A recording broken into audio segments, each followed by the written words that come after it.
Video கொஞ்சம் பாருங்களேன். ஒரு கழுதை இன்னும் அதிகமாக வேலை செய்யணும்னு அதோட முதலாளி ஒரு தங்க சேடலை அதுக்கு போடுறார்.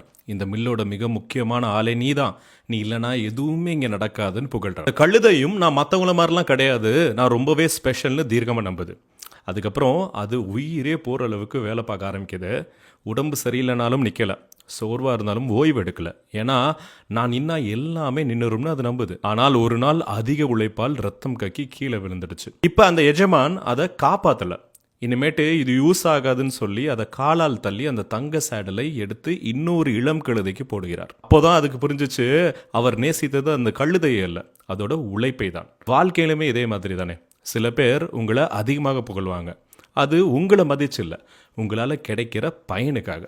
சைக்காலஜியில் சொல்லுவாங்க, when praise is used to control you, it becomes manipulation, not love. அதாவது அதிகமான புகழ்ச்சி பல நேரம் அன்பு அல்ல, அது கட்டுப்படுத்துகிற ஒரு தந்திரம். ஸோ உங்களை யாராவது ரொம்ப அதிகமாக புகழ்கிறாங்கன்னா ஒரு நிமிஷம் யோசிச்சு பாருங்க, அது அன்பா இல்லை உங்கள் உழைப்பை பிழிகிற தந்திரமான. இது போல் இன்னும் நிறைய ஹிடன் சைக்காலஜி ஸ்டோரிஸ் வேணும்னா என்னை ஃபாலோ பண்ணிவிட்டு இந்த வீடியோவை உங்கள் ஃப்ரெண்ட்ஸ் அண்ட் ஃபேமிலி கூட நிறைய ஷேர் பண்ணுங்கள்.